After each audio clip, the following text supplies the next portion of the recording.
Assalamualaikum warahmatullahi wabarakatuh. Halo semuanya, bagaimana kabarnya? Semoga baik-baik saja.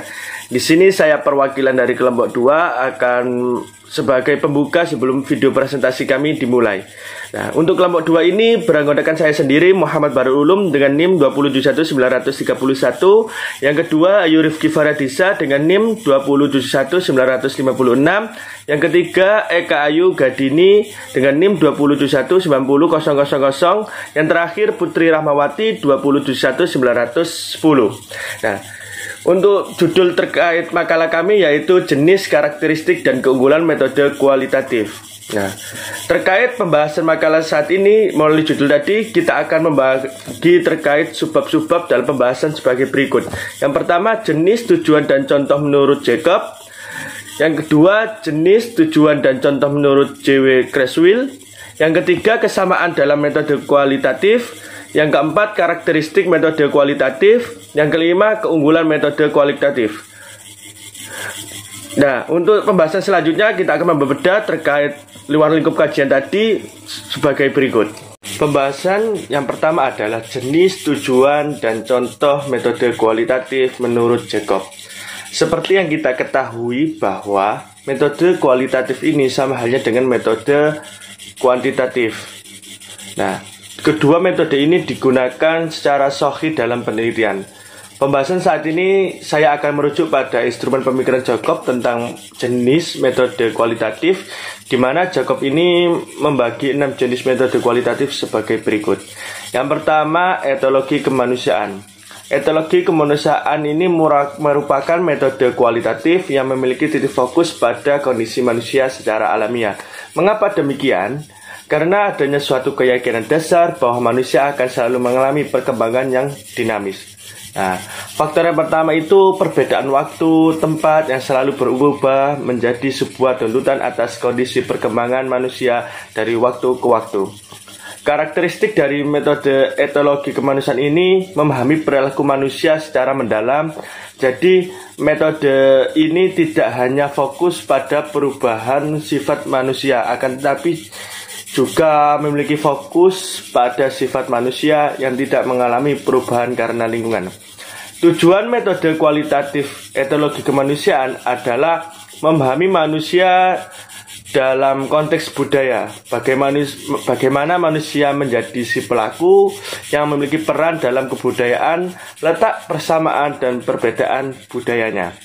Memahami dari etologi kemanusiaan ini kita bisa melalui sebuah analisis dari contoh kejadian di kehidupan sehari-hari kita, yaitu seorang bayi yang baru lahir akan mengalami perkembangan dari tahun pertama, yaitu makan melalui susu ibu, menangis, dan membuka mata. Tahun kedua terdapat makanan pendukung, dapat berbicara dengan bahasa sendiri. Jadi dari tahun pertama dan kedua ini ada perbedaan. Tahun ketiga sudah bisa mulai berjalan, sampai remaja dan dewasa bisa mengurus hidupnya sendiri. Jadi proses perkembangan perilaku manusia ini akan dipengaruhi oleh waktu dan lingkungan secara alamiah dengan proses belajar dalam diri manusia. Yang kedua, etografi holistik, di mana etografi holistik ini hampir sama dengan etologi kemanusiaan. Akan tetapi ruang lingkup dari etografi holistik ini lebih luas. Instrumen yang diambil dari etografi ini memiliki faktor yang berpengaruh. Jadi ruang lingkup faktornya ini sangat banyak, yaitu ekonomi, politik, sosial, sejarah, dan teknologi. Nah, intinya kebudayaan tidak dapat berpisah dari konteks dan situasi zamannya. Tujuan dari metode kualitatif etografi holistik ini adalah mempelajari kebudayaan secara utuh. Contoh dari etografi holistik ini kita dapat mengambil pada sampel kebudayaan penggunaan dan pembuatan keris, di mana dahulu masyarakat Jawa dengan sistem kerajaan suka menggunakan keris untuk keperluan sehari-hari, dan keris ini bisa digunakan sebagai senjata, yaitu senjata perang. Akan tapi dengan adanya perkembangan teknologi dan zaman dan politik, ekonomi, dan lain sebagainya, alat bantu sehingga terciptanya alat bantu yang lebih mudah. Sekarang keris hanya digunakan sebagai hiasan dan sebagai pelengkap di acara sakral yang memiliki nilai estetika yang tinggi dan harganya yang sangat mahal. Yang ketiga, antropologi kognitif. Antropologi kognitif adalah suatu metode kualitatif yang dimana instrumen dari penelitiannya pada hubungan manusia dan pikiran manusia. Memiliki kekuatan dalam menentukan apa yang harus dia lakukan dengan bekal persepsi, naluri, dan pikiran manusia menghasilkan perilaku, tata krama, dan gagasan. Melalui kondisi ini, seluruh kebudayaan material yang dihasilkan manusia pada dasar merupakan reaksioner dari kemampuan pikiran dalam berkreasi dan membentuk arti kehidupan bersama. Tujuan dari metode kualitatif antropologi kognitif adalah menekan bahwa budaya muncul dari pengetahuan manusia. Contoh dari penggunaan metode kualitatif antropologi kognitif ada dalam suatu peristiwa sebagai berikut. Munculnya virus COVID-19 menjadi suatu problematika bagi dunia kesehatan, di mana virus ini memiliki sifat menular. Sehingga pada dunia medis kesehatan, virus ini menemukan sebuah solusi bagaimana mengurangi penularan dari virus COVID-19 dengan melaksanakan sosialisasi. Jadi masyarakat ini memunculkan budaya memakai masker, jaga jarak, dan tidak berpergian. Yang keempat, etnografi komunikasi. Etnografi komunikasi adalah suatu metode kualitatif yang memiliki titik fokus pada pola-pola komunikasi di sebuah komunitas budaya. Pengkajian etnografi komunikasi ini ditujukan pada kajian peranan bahasa dalam perilaku komunikasi suatu masyarakat. Tujuan dari metode kualitatif etnografi komunikasi adalah memahami bahasa yang digunakan masyarakat dengan perbedaan budaya di lingkungannya. Contoh dari penggunaan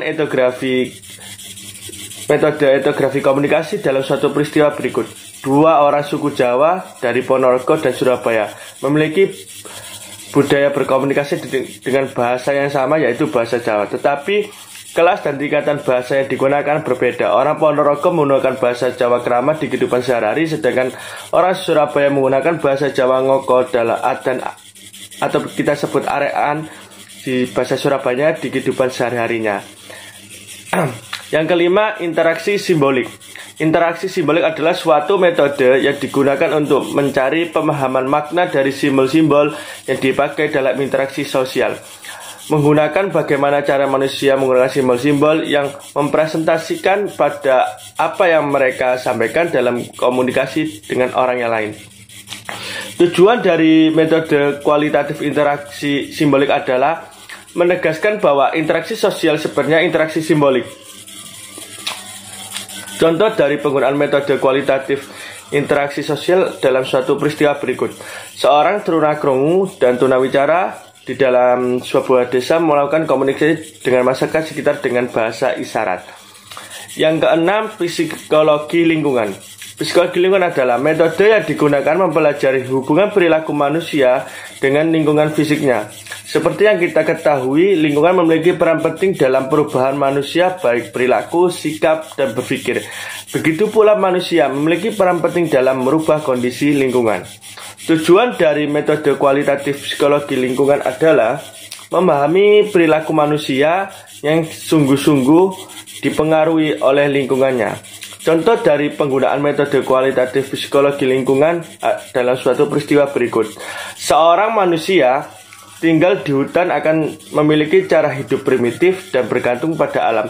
Ketika hutan itu mengalami penebangan dan alih fungsi menjadi pusat kota dan industri, cara hidup manusia itu akan berubah menjadi seorang pekerja dan buruh pabrik. Untuk pembahasan selanjutnya akan diteruskan oleh teman saya. Selanjutnya, saya Ayu Rifki Faradisa dengan NIM 207190056. Di sini saya akan menjelaskan mengenai jenis, karakteristik, dan contoh metode kualitatif menurut John Criswell. Pada tahun 1996, John Criswell memperkenalkan bahwa terdapat 5 jenis metode kualitatif, yaitu yang pertama biografi, yang kedua fenomenologi, yang ketiga grounded theory, yang keempat etnografi, dan yang kelima studi kasus. Yang pertama yaitu biografi. Istilah lain dari biografi yaitu sejarah, lisan, narasi, personal, biografi, dan autobiografi. Pada penelitian biografi ini, peneliti mencoba mengungkapkan arti penting pada suatu pengalaman dan sejarah hidup dari seseorang yang nantinya bermanfaat bagi pembaca. Asumsi dasar dari metode ini adalah bahwa setiap manusia mempunyai pengalaman yang mengandung arti tersendiri. Menurut aliran realisme, bahwa cerita tentang kehidupan seseorang ini mengungkapkan kenyataan yang sesungguhnya atau memiliki kebenaran empiris. Cerita kehidupan ini dianggap sebagai peristiwa ataupun pengalaman yang nyata dan pencerita menjadi saksi utama atas kejadian yang diceritakan. Adapun aliran konstruktivisme tertarik untuk meneliti bagaimana pencerita membentuk cerita pengalamannya atau suatu peristiwa tertentu dan bagaimana realita tersebut dibentuk dari ceritanya. Adapun karakteristik dari biografi ini disusun berdasarkan cerita pengalaman seseorang atau diri orang itu sendiri dan berdasarkan dokumen-dokumen tertulis dan arsip-arsip lain yang tersimpan. Sering juga peneliti mengumpulkan informasi dari sumber lain atau melalui wawancara atau foto dokumenter. Dalam biografi orang ini sering mengungkapkan rahasia hidupnya yang membuat dia berbeda dari orang lain. Dari pengalaman orang lain tersebut, pembaca akan bercermin dan melihat dirinya dengan jelas, ataupun bisa mengambil pengalaman dari orang lain tersebut. Di sini contohnya yaitu biografi Charles Darwin, di mana beliau sejak muda telah mengelilingi dunia untuk menyeleksi alam. Beliau ini dikenal sebagai penemu teori evolusi organik dalam arti seleksi alamiah. Darwin ini juga terkenal sebagai ahli biologi, ekologi, dan geologi dari Inggris. Dalam pelayarannya selama 5 tahun, beliau mengarungi dunia dan menyaksikan keajaiban-keajaiban alam mengenai suku-suku primitif, menemukan jumlah besar fosil-fosil, meneliti berbagai macam tumbuhan dan jenis binatang.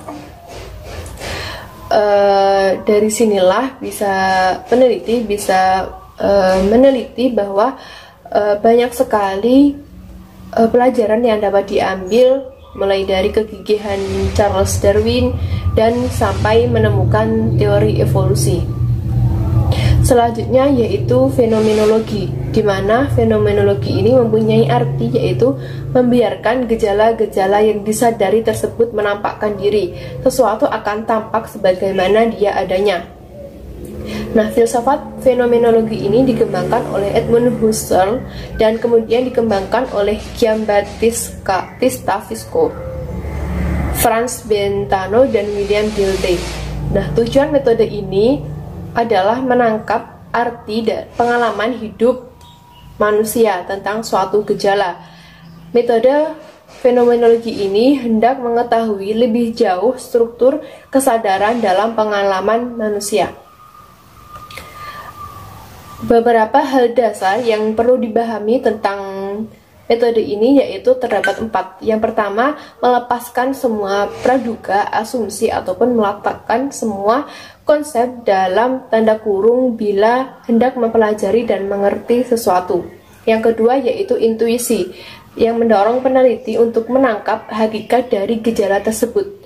Yang ketiga, keterarahan, yaitu kesadaran yang terarah kepada sesuatu. Dan yang terakhir yaitu keterarahan akan sesuatu selalu berada dalam dunia dan tidak terisolasi.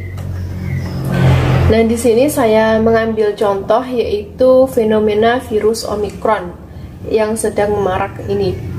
Nah, peneliti ini meneliti terhadap penderita Omicron, di mana terdapat perlakuan diskriminatif pengalaman hidup pada setiap penderita virus Omicron. Studi fenomenologi tentang perlakuan tersebut mengungkapkan apa persamaan pengalaman hidup yang dialami oleh penderita Omicron ini, serta bagaimana mengalaminya. Nah, data-data yang telah didapatkan ini dikumpulkan dalam bentuk teks ataupun narasi deskriptif. Selanjutnya yaitu yang ketiga, grounded theory.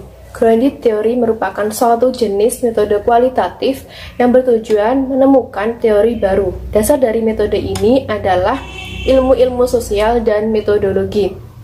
Objek penelitiannya adalah suatu fenomena yang ada dalam konteksnya yang alamiah dan dimengerti sesudah data lapangan diperoleh, antara melalui wawancara maupun diinterpretasi. Peneliti menggunakan metode grounded theory ini untuk melihat secara jeli pemahaman terhadap tindakan atau perilaku seseorang, sebagaimana manusia selalu bergerak, berubah, dan dinamis, maka interaksi sosialnya juga bersifat dinamis dan terus berubah. Manusia berubah, maka keadaan juga berubah. Adapun tujuan dari jenis metode ini adalah untuk menemukan teori baru ataupun perhatian utama para peneliti dan bagaimana mereka terus mencoba untuk menyelesaikan risetnya. Nah, di sini contohnya yaitu pada teori Clifford Geertz pernah membangun teori tentang masyarakat Muslim Jawa yang terbagi menjadi kelas priai, santri, dan abangan. Ketika saat ini kita ingin melakukan penelitian grounded tentang masyarakat Muslim di suatu desa di Jawa misalnya, kita tidak perlu menerapkan klasifikasi yang dibuat oleh Geertz tersebut, melainkan kita harus melihat data lalu memunculkan konsep sebagaimana data tersebut berbicara. Sangat mungkin klasifikasi yang dicetuskan oleh Clifford Geertz itu tidak relevan untuk situasi sosial yang ada dari masyarakat yang kita teliti. Bahkan sekalipun kita melakukan penelitian di desa yang sama dengan desa yang telah diteliti oleh Clifford Geertz tadi. Hal ini dikarenakan situasi sosial pada suatu masyarakat bersifat dinamis, berkembang, dan terus berubah. Selanjutnya yang keempat yaitu etnografi. Etnografi berasal dari kata Yunani yaitu ethnos yang berarti seseorang ataupun kelompok budaya. Kata ini menunjuk kepada penggambaran tentang cara hidup manusia secara berkelompok. Asumsi dasar dari metode ini adalah bahwa manusia yang hidup bersama selalu menjadi hubungan dengan manusia lain. Interaksi yang terjadi di antara mereka setiap hari dalam jangka waktu yang lama pada akhirnya akan membentuk suatu budaya. Tujuan utama metode ini adalah memahami pengalaman hidup manusia. Metode ini juga menyajikan suatu gambaran ataupun penafsiran suatu budaya, kelompok sosial ataupun sistem. Dengan metode ini, si peneliti hendak mendalami pola perilaku, kebiasaan, cara hidup yang diobservasi.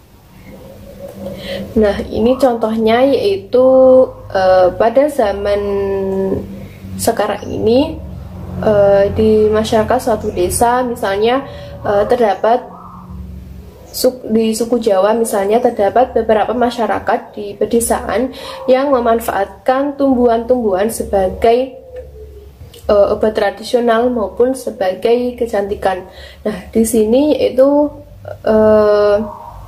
peneliti meneliti sebuah kebiasaan yang dilakukan oleh suku Jawa, misalnya memanfaatkan tumbuhan seperti rempah-rempah sebagai obat tradisional.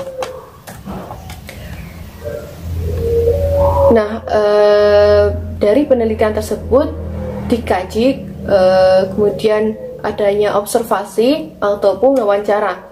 Nah, di sini akan menunjukkan ciri khusus dari etnis di suku Jawa tersebut dengan foto ataupun dokumentasi. Dan peneliti juga bisa meneliti kenapa tumbuhan tersebut bisa digunakan sebagai obat tradisional. Selanjutnya yang kelima yaitu studi kasus. Studi kasus atau case study adalah bagian dari metode kualitatif yang hendak mendalami suatu kasus tertentu secara mendalam dengan melibatkan pengumpulan beraneka sumber informasi.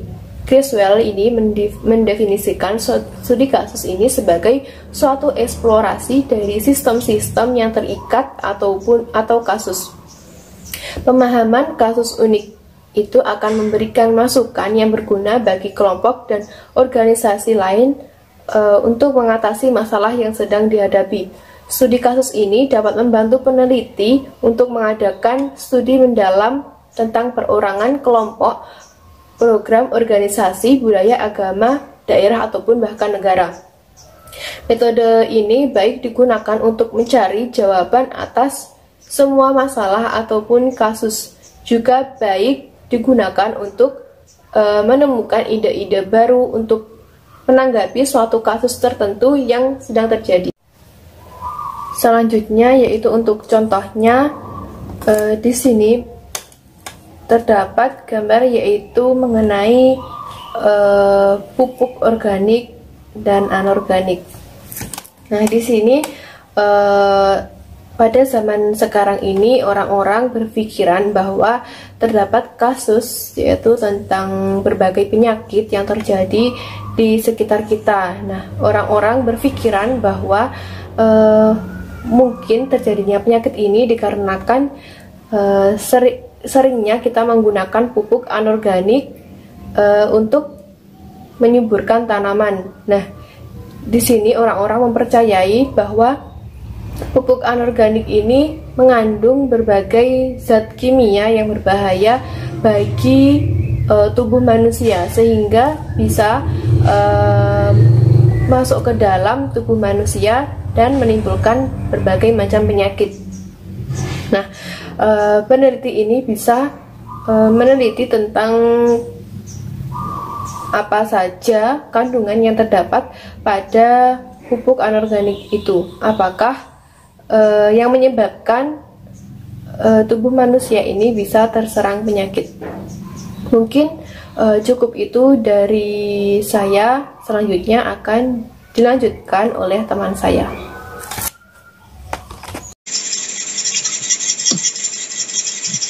Di sini saya akan menjelaskan bagaimana kesamaan dari metode kualitatif.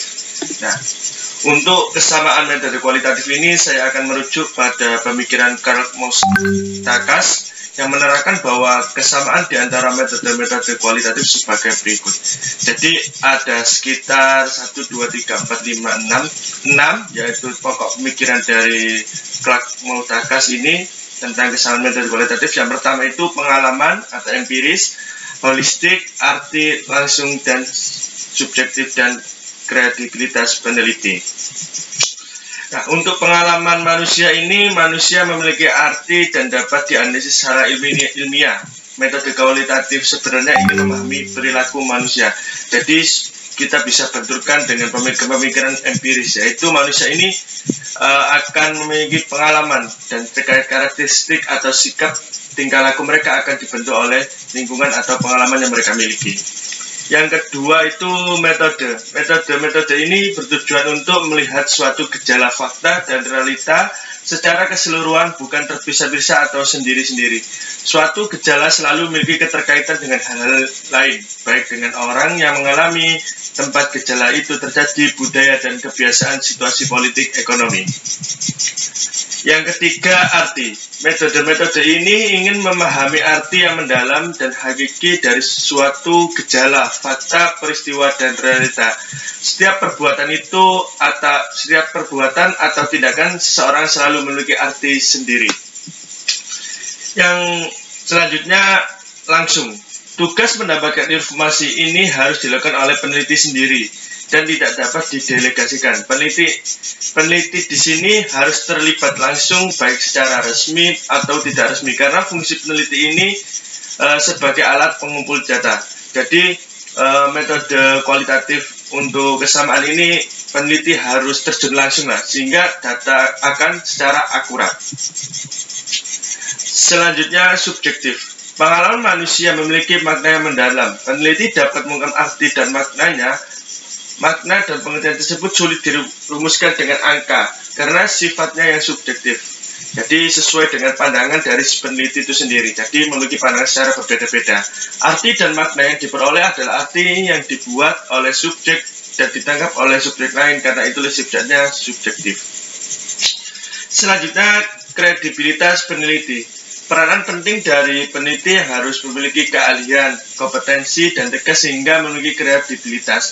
Kemampuan peneliti untuk menelaah makna dari suatu pengalaman, perbuatan, atau tindakan mengendalikannya adanya keahlian dan kompetensi secara terlatih. Untuk pembahasan selanjutnya akan diteruskan oleh teman saya. Assalamualaikum warahmatullahi wabarakatuh. Perkenalkan, saya Putri Rahmawati dan pada kesempatan kali ini saya akan melanjutkan materi yang selanjutnya, yaitu tentang karakteristik dari metode penelitian kualitatif. Metode kualitatif memiliki beberapa sifat khasnya, yaitu penekanan pada lingkungan yang alamiah, induktif, fleksibel, pengalaman langsung, kedalaman proses, menangkap arti, keseluruhan, partisipasi aktif, dan dari partisipan dan penafsiran. Karakteristik yang pertama dari metode kualitatif adalah fokusnya pada lingkungan alamiah. Yang dimaksud alamiah adalah data diambil dari tempat survei dilakukan. Data diambil secara langsung. Peneliti adalah alat akuisisi data. Singkatnya, peneliti terlibat langsung dalam penelitian, baik dalam hal pengumpulan data melalui wawancara dan observasi, serta menganalisis dan menginterpretasikan data. Contoh jika dikaitkan dalam bidang ilmu pengetahuan alam, yaitu pada materi klasifikasi makhluk hidup terdapat 5 kingdom, salah satunya yaitu kingdom Animalia. Pada penelitian kualitatif ini, seorang peneliti mengajak anak atau responden untuk mengamati ikan di akuarium. Lalu peneliti meminta anak untuk mendeskripsikan ciri dari ikan yang telah diamati. Nah, anak pertama mengatakan bahwa ikan hidup di air. Anak kedua mengatakan ikan berkembang biak dengan cara bertelur. Anak ketiga mengatakan ikan bernapas dengan insang. Nah, dari keseluruhan ciri tersebut, peneliti tahu bahwa ikan termasuk kingdom Animalia jenis vertebrata kelas Pisces. Berdasarkan hal tersebut, untuk mengetahui makna yang sebenarnya, maka peneliti haruslah menyatukan semua perspektif sehingga dimengerti secara utuh. Ciri lain dari metode kualitatif adalah induktif. Metode induktif biasanya dimulai dengan pengamatan rinci dari tujuan penelitian menuju generalisasi dan ide-ide abstrak.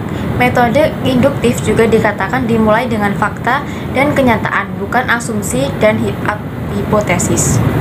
Ciri khas yang ketiga yaitu adalah fleksibilitas, berarti terbuka terhadap kemungkinan penyesuaian terhadap keadaan yang selalu berubah dan memungkinkan perolehan pengertian yang mendalam. Kemudian ada hal lain yang penting dari metode kualitatif, yaitu bahwa datanya selalu diperoleh dari tangan pertama dan berupa pengalaman langsung dari partisipan. Data tidak diperoleh melalui pihak ketiga, begitu pula data tersebut harus benar-benar merupakan pengalaman langsung. Karakteristik yang selanjutnya adalah deskriptif. Data deskriptif mengasumsikan bahwa data dalam format teks, karena angka itu sendiri hanyalah simbol. Tidak mungkin untuk menangkap makna terdalam hanya bentuk angka saja. Karakteristik lain yaitu adalah fokusnya pada proses. Proses melihat fakta, realitas, gejala, dan peristiwa yang terjadi dan dialami. Berfokus pada proses mengasumsikan bahwa langkah-langkah yang perlu dilalui tidak instan. Dan karakteristik yang terakhir adalah pengertian yang mendalam. Artinya, metode ini hendak mempelajari bagaimana orang mengerti sesuatu. Pada prinsipnya, manusia selalu mengungkapkan diri dalam bentuk simbol-simbol. Simbol-simbol ini memiliki arti. Untuk itu, wawancara merupakan media yang penting untuk menangkap pemahaman dan pengertian orang atas simbol-simbol yang digunakan. Materi yang selanjutnya yaitu tentang keunggulan metode kualitatif. Nah, yang pertama yaitu bahwa datanya sangat mendalam karena berdasarkan fakta, peristiwa, dan realita. Jadi, bukan merupakan hasil rekayasa dari peneliti. Kedua, pembahasannya mendalam dan sentral karena datanya tergali secara mendalam.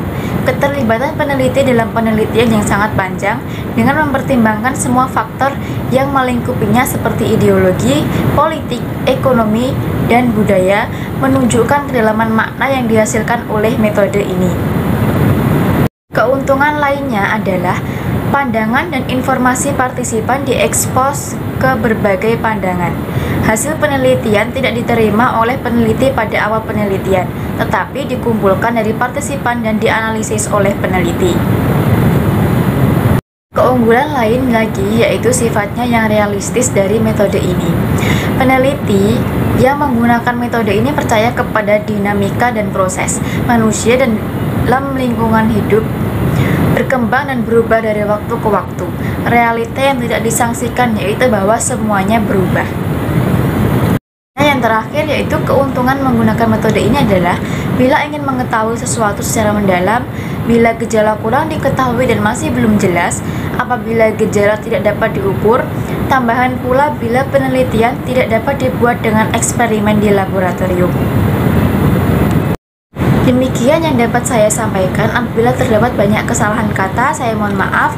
Yang setulus-tulusnya, wassalamualaikum warahmatullahi wabarakatuh.